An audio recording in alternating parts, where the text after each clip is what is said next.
Assalamu alaikum. My name is Dr. Faisal. Today we will continue our lecture, which are on urological investigation.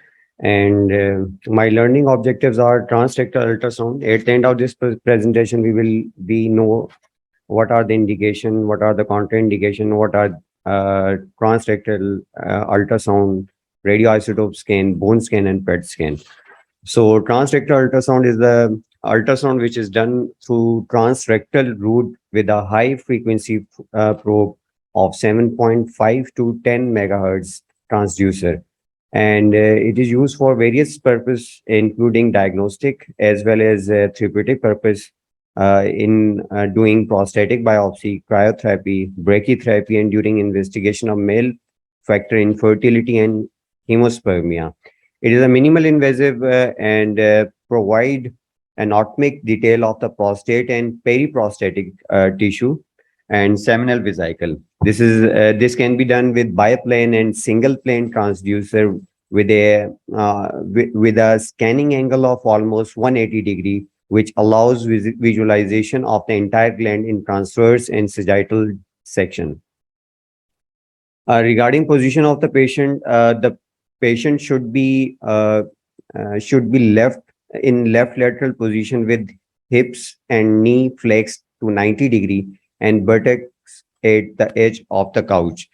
It is essential to perform a DRE before inserting ultrasound probe. After probe insertion, a surface scan is performed from base to the apex of the prostate, including seminal vesicle.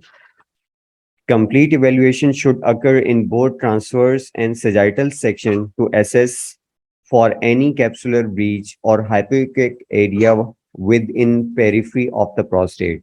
The prostate volume can be calculated using formula which include the transverse, anterior, posterior, and longitudinal diameter multiplied by pi by 6. Why is he asking for a DRE before doing the rectal ultrasound?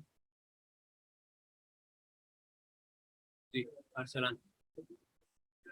Yes, that's the point I wanted to highlight, that DRE also includes physical examination of the anal area. So if there are any lesions in the anal area which are painful for even DRE, the truss will be excluded. We cannot do a truss with that kind of a condition. So the indications of transrectal ultrasound are low urinary symptoms, including the mostly in old age population who have obstructive lower urinary symptoms. If the surgeon or if the doctor find any abnormal finding on DRE, it also be done for the measurement of the prostate volume, for prostate biopsy, for aspiration of the prostatic abscess, hematospermia, and regarding pelvic pain and infertility, male type infertility, which we have discussed before. So a quick revision of the prostate anatomy. Here we can see that in the left lower image, we can see that there is a prostate gland which includes a transitional zone which is present on both sides of the urethra, and which is also having a central zone and the large peripheral zone, which is the major site of prostatic cancer. The seminal vesicles and the ejaculatory ducts open in the central zone. Here we can see, and apically there is, or anteriorly there is an anterior fibromuscular stroma. It is covered with the prostatic capsule and on the both lateral side there are neurovascular bundles. It's a very interesting diagram, although it's not related to the truss. But when you're doing a open prostatectomy, you have to remember these two neurovascular bundle that you see at 5 and 7 o'clock position. So you have to ligate them up. Once you're done with the excision of the prostate, you have to take a figure of 8 sutures at 5 and 7 o'clock position exactly for these vessels. They might bleed very heavily, and you might end up causing loss of blood loss if you do not ligate them up. So remember this diagram when you're doing a prostatectomy with your seniors. On inserting the probe, transrectal ultrasound high frequency probe of 7.5 to 10 megahertz, we can visualize the prostate is below. Uh, there is a central zone, which is the urethra. Urethra can be seen, and on lateral to the urethra, there are transitional zones on both sides of the urethra, and there is a large peripheral zone and the capsule, which is intact in this scenario, and it is a normal transrectal ultrasound of the prostate. And on the sagittal section, we can see that urethra is normal and there is homogeneous texture of the prostatic gland. There is no calcification or hypoequic area or seen, or any cyst can be seen in this normal ultrasound. Regarding the seminal vesicle, it can be seen that a leaf-like structure which is present on a cross-sectional diagram here, and overlying a normal bladder. As far as pathology concerns, here we can see a hyperechoic area which is seen in the peripheral zone of the prostate, right prostatic lobe, and the capsule seems to be intact, and there is no other lesion or calcification seen.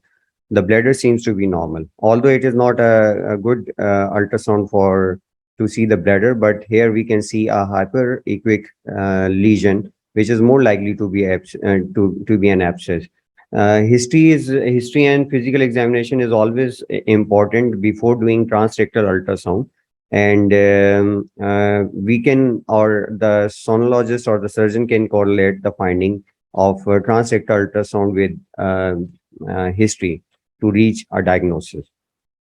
Is it advisable to do a truss ultrasound or a DRE even when you're suspecting a prostatic abscess? Like we have discussed before, that if the abscess is large, it is if the patient is febrile in sepsis, we can also do aspiration of the prostatic abscess via a transrectal ultrasound route or transperineal route. You have to be very careful with these kind of patients, because even if the patient is not in sepsis, your vigorous manipulation of the prostate with DRE or with a truss ultrasound can put patient into sepsis. Because if you do excessive manipulation, excessive pressure on the abscess area, that can result in expulsion of the abscess cavity into the bloodstream, and that can cause sepsis to the patient. So you have to be very careful while advising your investigation. It's not like textbook stuff that if you're suspecting an abscess, you'll go for a truss ultrasound. Although it can detect an abscess, hidden abscess in the truss, but if you're suspecting an abscess, then it's advisable not to be too vigorous with your truss ultrasound, even if you have to go for it. The prostatic mass usually arise, or the majority of the masses arises from the peripheral zone. These masses can be anechoic or hypoechoic. In this slide, we can see that there is an anechoic mass which is rising from the right peripheral zone of the prostate, and the capsule seems to be intact. And on the right side of the image, there is an MRI which is confirming the mass, which is shown here.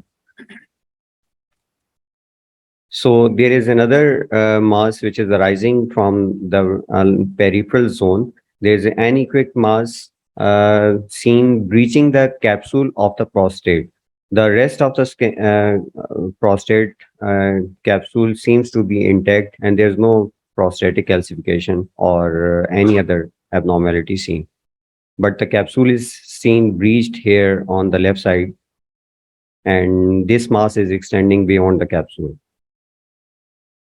So the cyst can be seen a fluid-filled cavity which is homogeneous, and it can be normally seen in prostate. Not homogeneous, it's anechoic. Anechoic, sorry. So the procedural applications: transrectal ultrasound guided biopsy of the prostate to evaluate rise in PSA or abnormal DRE. High-grade prostatic intraepithelial neoplasm and atypical small acinar proliferation on initial biopsy is indicated for immediate or planned repeated biopsy. Transrectal ultrasound biopsy may be performed for rising PSA after initial treatment, After radical prostatectomy, ultrasound and biopsy of the prostatic fossa and vesicourethral anastomosis may be used to diagnose local recurrence, prostatic and for the prostatic cyst aspiration. Basically, transrectal ultrasound is the modality for the ultrasound, and for biopsy, we can use either transrectal route or transperineal route to do the biopsy. There are certain complication or specific complication and benefits of both the procedure. For patient preparation for the transrectal ultrasound and biopsy, the patient should be performed regarding procedure, risk, benefits, and complication. Informed consent should be taken before the procedure. Antibiotic prophylaxis is routinely given, and the position which we have discussed before is same as date of the transrectal ultrasound. And the periprostatic local anesthesia is given pure to the biopsy, and 18 gauge needle core biopsy device or gun is used. So this is the position of the patient for transrectal ultrasound with hip and knee flex to 90-degree, and the buttock should be at the edge of the couch, and the high frequency probe is used for the biopsy, which has a 180-degree serving scan angle. So, how many biopsies should be taken for transrectal to detect if there is any abnormality or nodule is seen on transrectal ultrasound? So, there was a different theories which initially there was indicated that every lobe should be have 3 biopsies, which was known as 610, and then 8 for each lobe, which was octane, and currently 12 core biopsy is indicated. For date, 6 biopsies or core biopsies was taken from each lobe, and the trajectory should be anterior lateral to maximize peripheral zone, as we know that the majority of the cancer arises from the peripheral zone. So the complications are hematospermia, hematuria, perrectal bleed, infections including UTI and urinary retention. Dr. Faisal, Yes, sir. just a comment. If there is any nodule, then we will go for the targeted biopsy. But when there is no nodule, then we will go for the 12 core biopsy at least. And sometimes we have to go for the apical biopsy separately along with the 12 core biopsy. Yes, sir. Radioisotope scans is the procedure of choice to evaluate renal obstruction and function. It is very sensitive to change that induce focal and global changes in renal function. Scintigraphy scan does not damage the kidney, so there is no clear-cut contraindication in a patient to do a radioisotope scan in a renal failure patient. But yes, the sensitivity of the scan will change the main result. Like if we offer radioisotope scan in a patient of a renal failure patient, so the result can be false positive, as the estimated GFR or the perfusion of the affected kidney is decreased. It is a non-invasive and has minimal risk of discomfort and allows determination of the function of kidney and is free from allergic reaction. Once the agent is intravenously injected, gamma scintillation camera measures radiation emitted from the isotope, and digital working station gather, process, and display the information. So there are basically 3 Professor, if I Yes. can add to that, Yes, sir. these nuclear scans with renal failure. So there are 2 basic issues when doing a radioisotope scan in patients with renal failure. First is that the kidneys are not functioning. So there is lots of radioisotope which is roaming around in the body. So there is lots of background activity. So it's difficult to read the renal image. So we are more prone to making mistakes in reading those images. And secondly, the kidneys are not functioning, so the radioisotope is not getting taken up by the kidneys. So if you are looking for a PUJ or obstruction in the pelvic ileal system, the kidney is already not taking the radioisotope up. So the information that we are trying to gather about the clearance of the radioisotope will also be affected by the lesser uptake of the contrast agent. So the graphs will be very low lying. So it will be difficult to comment on the clearance of that radioisotope scan if you're going for assessment of the clearance in the pelvic ileal system. So it hampers in the assessment of the clearance of the radioisotope scan or in the assessment of obstruction of the pelvic ileal system. I hope I have made it clear. There are basically three scans which are routinely done to evaluate the renal function. First is a DTPA scan, which is also known as technetium-99 diethylene priamine pentaacetic acetic acid. It is a primary, the agent primary filtered through the glomerular, and it depends on the function or the result depends upon the glomerular filtration rate. So if the glomerular filtration rate is decreased, or if the kidney is small, so the result can be different. It is most useful for evaluation of the obstruction and renal function, and it is relatively inexpensive, readily available. The second is DMSA scan, which is the technetium-99 dimercaptosuccinic acid, and it is filtered and as well as it is excreted from the renal tubule. And DMSA agent is localized to the renal cortex, so it is an excellent agent for the evaluation of the renal function as well as cortical scarring. And it has very little accumulation in the renal papilla and medulla. So it is useful, basically it is useful to see the cortical defect, ectopic kidneys, masses and pseudomasses. No valuable information on the ureter or collecting system can be gathered via this scan. So the application of a DMSA scan is renal ectopia and anomalies, renal masses, pseudomasses, infection and scarring, agenesis, fusion like in horseshoe kidneys or cross-fused ectopia. छोटा सा सवाल पूछते हैं, pseudomass क्या लिखा हुआ? Anyway, what is that pseudomass? सही है, स्कारिंग उसको शो कर रहा है क्योंकि स्कारिंग अभी नॉन फंक्शनिंग जो अपटेक जहाँ नहीं हो रहा. स्कारिंग तो मास नहीं है, मास इफेक्ट तो एक जो है, मतलब स्कारिंग तो और कॉर्टेक्स रिड्यूस कर दे, और मास इफेक्ट कोई चीज दे रही है which is not a mass. तो व्हाट इज दैट, मतलब what are the differentials of that? It can be a cyst और कुछ.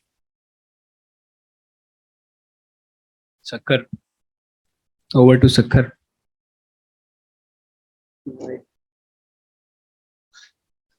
हाथ उठा लिया इन्होंने यहाँ से. कॉलम ऑफ बर्टन का नाम सुना है? Usually what happens that those hypertrophic column of Burtons present as they give you suspicion of a mass on ultrasound. So if that is not cleared by a CT scan, then you can go for a DMSA scan. And what will be the finding in the DMSA scan if there is a column of Burton? ऐसे ही दिमाग चलाएं कुछ. What will be a difference in a carcinoma and a column of Burton in a DMSA scan? बोले यार तो आसान कर दिया मैंने. नहीं, the column of Burton contains normal nephrons, so there will be uptake of the DMSA scan. It will be showing normal functioning cortex in case of the column of Burton. But the renal cell carcinoma are all abnormal cells, abnormal tissue, so there will be no uptake in that particular area. So there will be photon deficient area in that particular site if it is a mass or any abnormal tissue in that case. So to differentiate a pseudomass, DMSA scan is very helpful. So here we can see that the normal DMSA scan, which shows normal isotope uptake by the both kidneys, there are no cold areas or photon deficient area. Can anybody explain this image?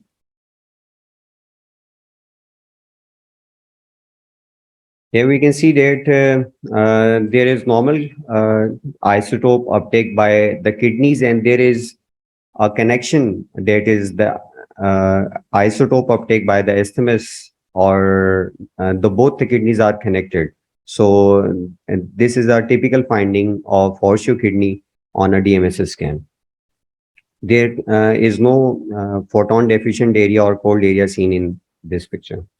So here we can see that there is a right side of the kidney seems to be in pelvis, and the left kidney in the normal anatomic position. And ureter can be seen, oh sorry, kidney can be seen along with a photon deficient area on the lower pole. Here we can see that which shows scarring. Ureter कहाँ होगा in ectopic kidneys का? Will the ureter be ectopic as well? No. So the ureter's development is separate from the cortical development. So the ureter arises from the normal area, even if the kidney is ectopic. So here we can see that on the normal, in the normal kidney, there is homogeneous uptake of the isotope. A cold area or acute pyelonephritis, there is decreased uptake in the initial phase, and in the delayed phase, there is normal or increased activity, while rest of the kidney has washed out the isotopes. So the differentials of cold defect are acute or chronic pyelonephritis, cyst, tumor. In trauma setting, it could be contusion, rupture, or hematoma. In fog or abscess. So what is a contusion? Has anyone seen contusion in case of trauma?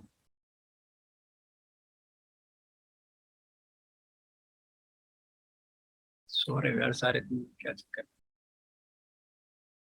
शक्कर, contusion. जी कोई बोला? Yamuna. Contusion is basically a bruise in which the cortex are not आवाज नहीं आ रही. ruptured. Contusion is a bruise, basically, in which there is no spilled blood or hematoma, or there is no cortical defect, but there is just a bruise present. That is a contusion. What is present? Bruise. Bruise. So what is the difference between a bruise and a contusion? How do you differentiate between? So if there is a bluish discoloration of the skin, you will call it contused. No, I will call it a bruise.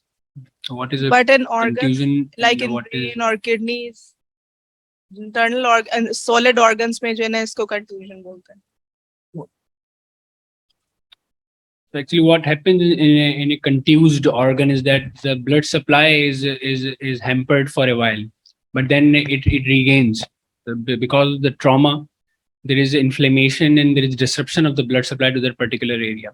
So even though the blood supply hasn't stopped for a longer period of time, but for that particular period of time, the kidney is not uptaking the contrast.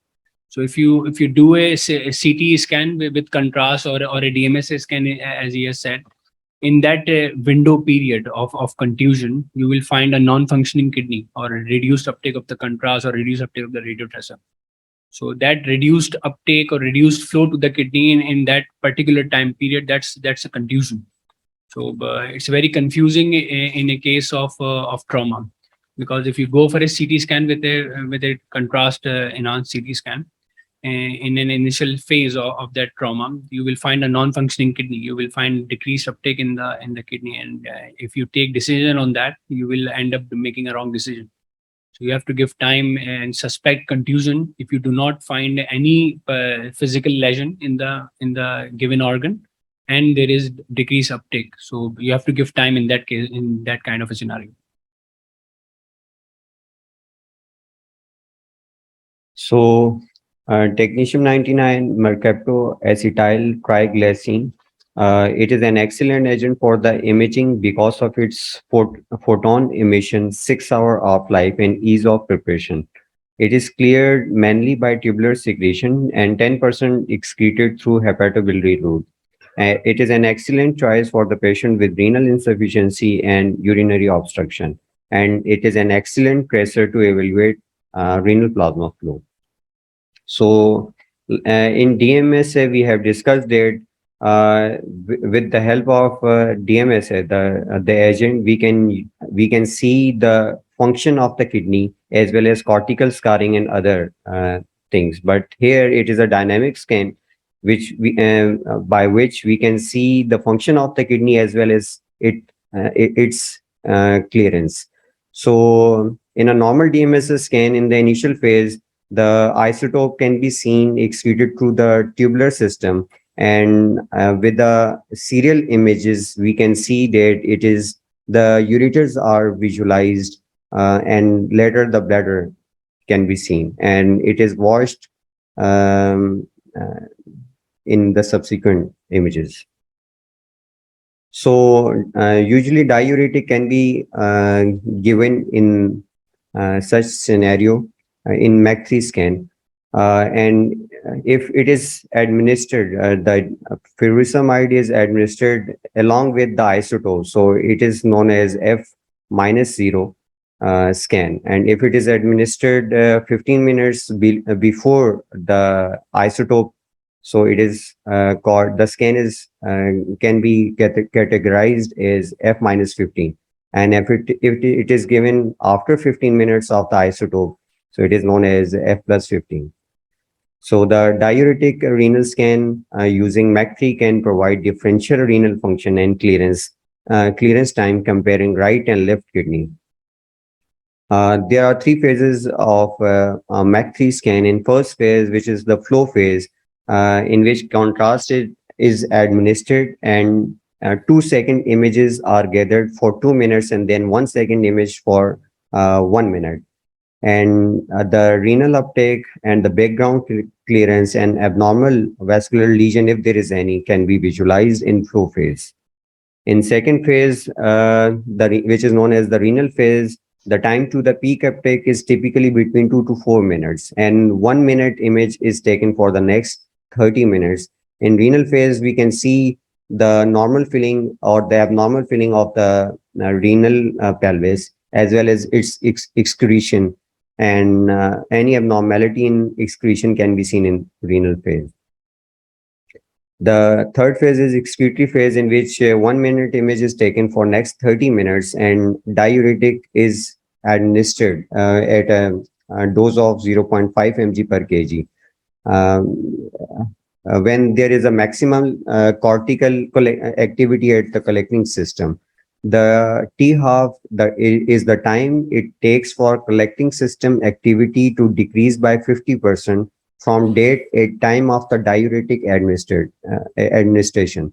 This is highly technician dependent because the diuretic must be given when the collecting system is displaying maximum activity.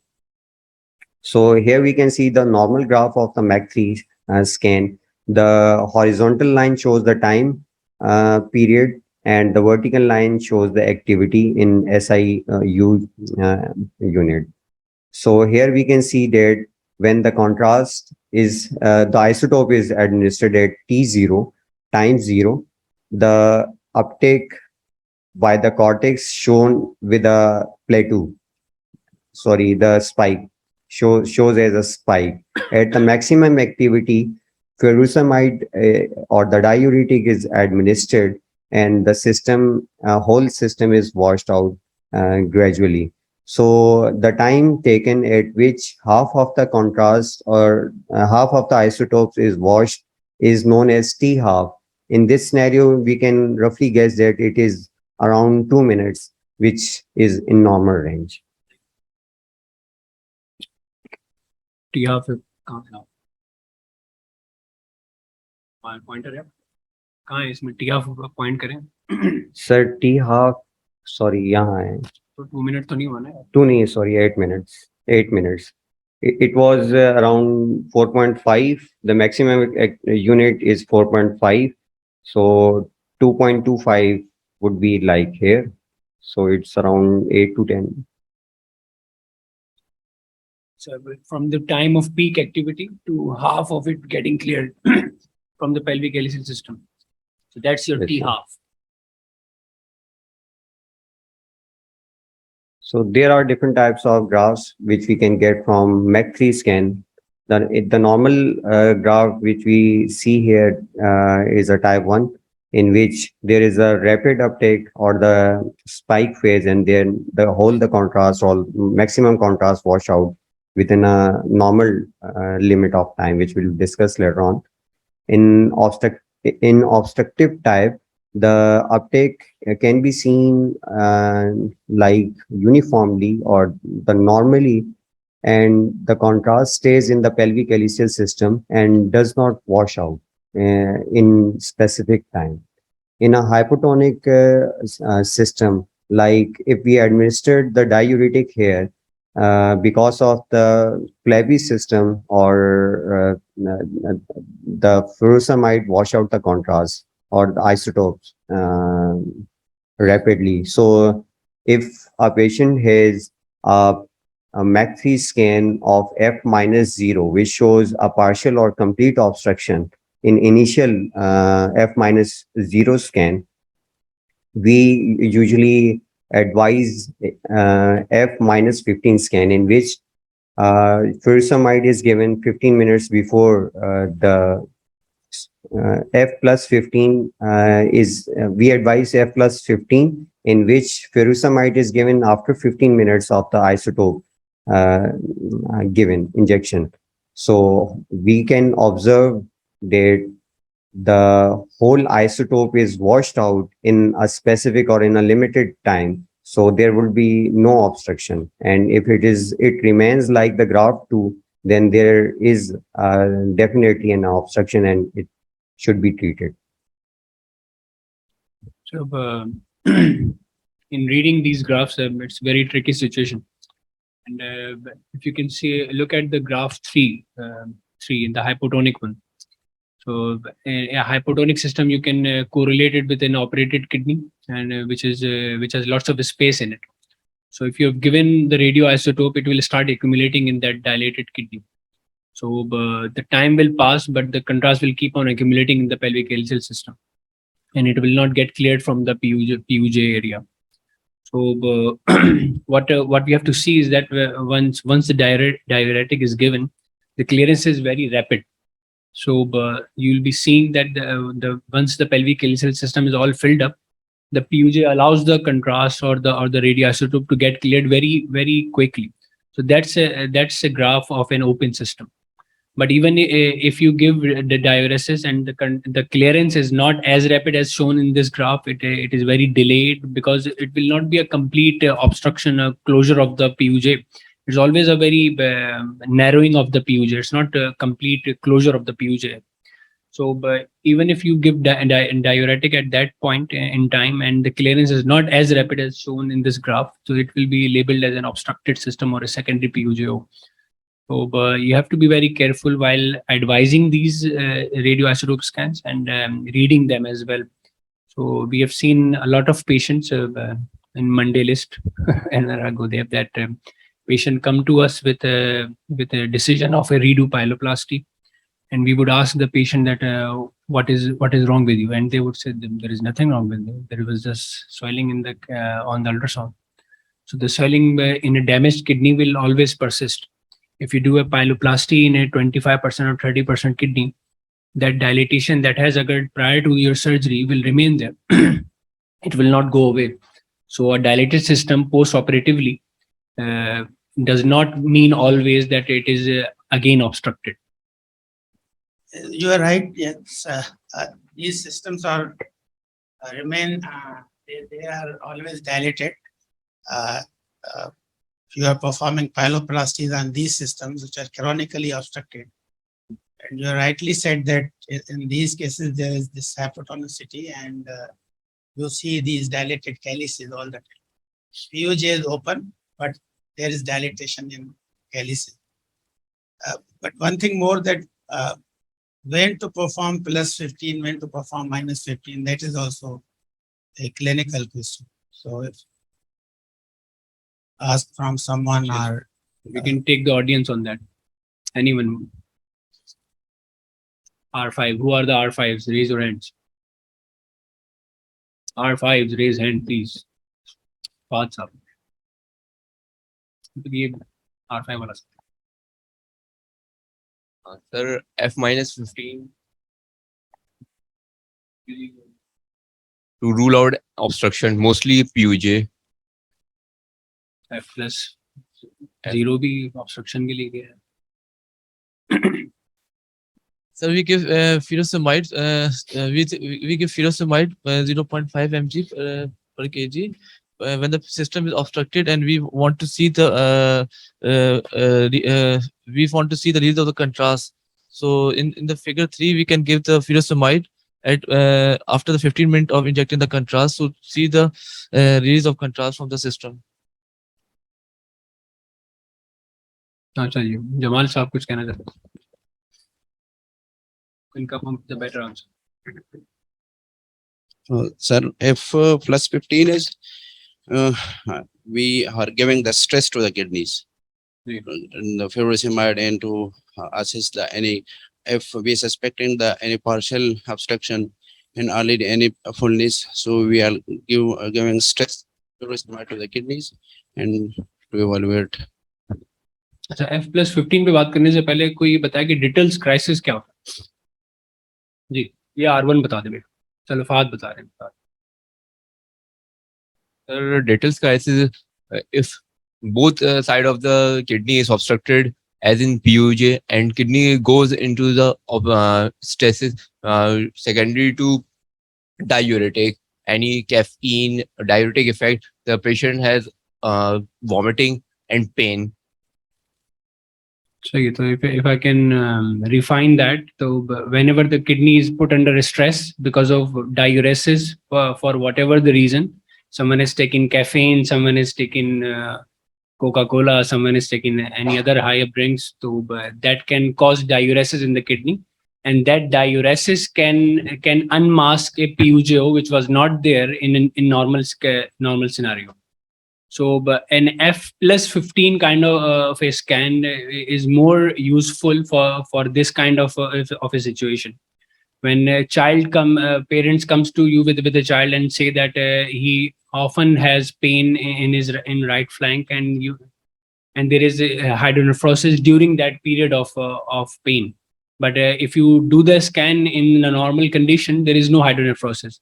To unmask that kind of a pathology, F plus 15 is a very useful kind of a scan. And then F minus 15 is more useful in an operated kidney scenario, as we discussed, that it's already dilated up. If you do F plus 0 in that, it will continue to accumulate in the pelvic system and give you a false impression that the kidney is again obstructed. So you fill the kidney up 15 minutes prior to giving the radioisotope, so that effect of a dilated system is taken away. The kidney is already filled up. So when you give the radio tracer after the 15 minutes of furosemide, that bagginess of the kidney will be taken away, and the actual picture of state of the PUJ will be given to you by that F minus 15 scan. And then F plus 0 is for your routine use in any first presentation of the patient. And other indication of F minus 15 is whenever there are equivocal results in F plus 15 scan. For example, partial obstruction, and you want to decide it whether to go for surgery or not. So then it comes F minus 15. So another indication is equivocal results of F plus 15.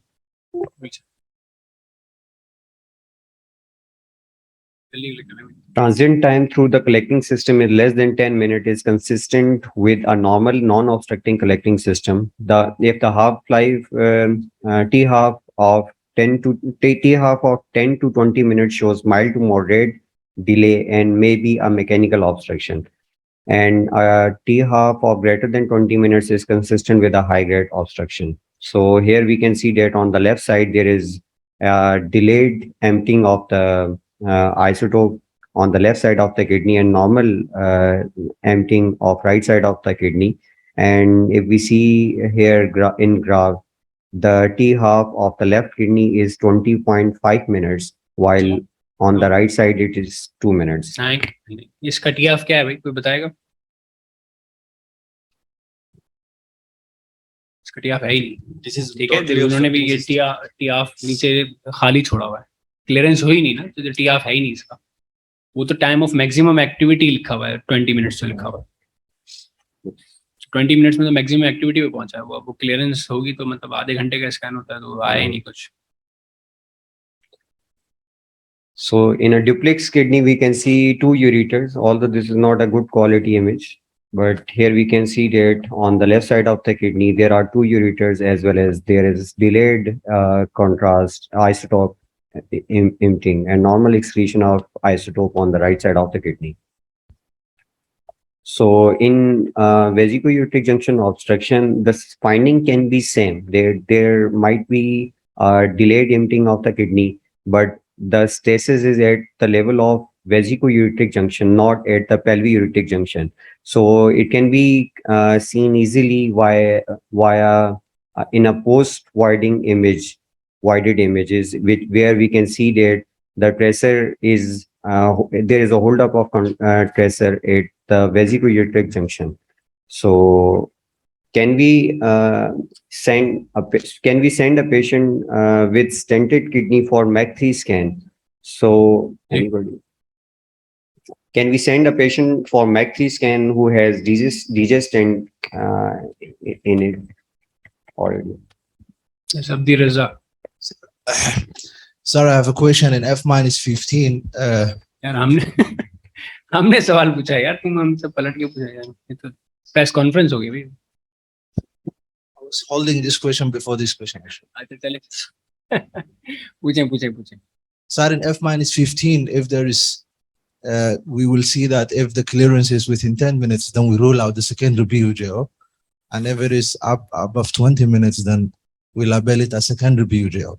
But in between this, we call it indeterminate. Yeah. How we diagnose how we proceed if it's indeterminate.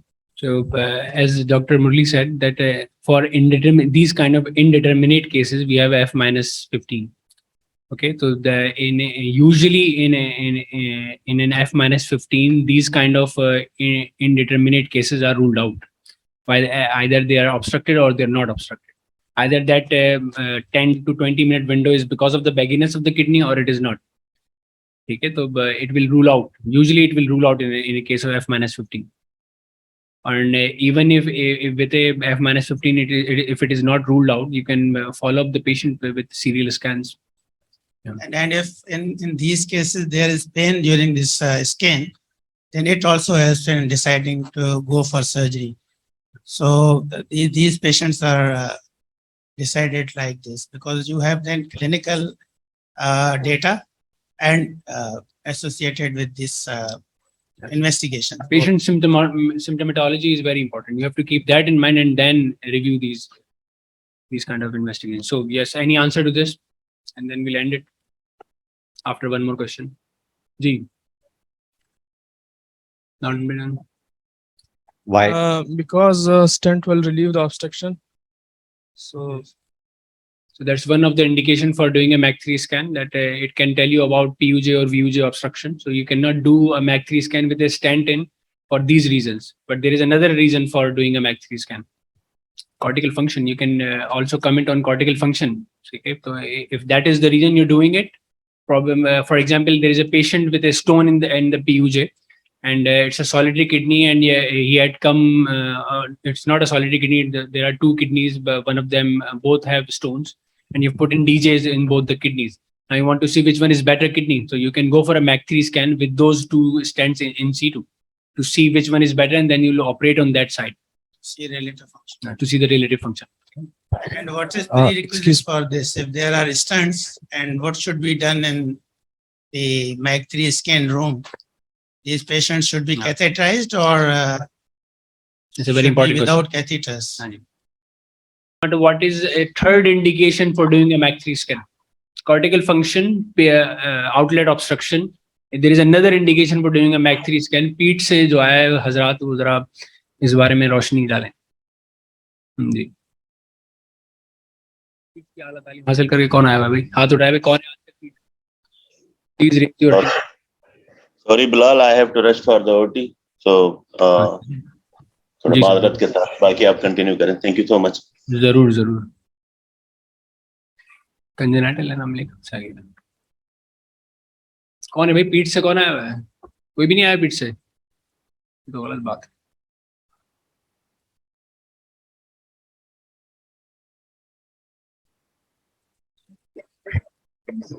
ये इस सवाल का adjunct हो जाएगा बिल्कुल। इस ये मेरे सवाल का जवाब जब आएगा तो ये सर का सवाल का जवाब भी मिल जाएगा। जी जी जमाल साहब।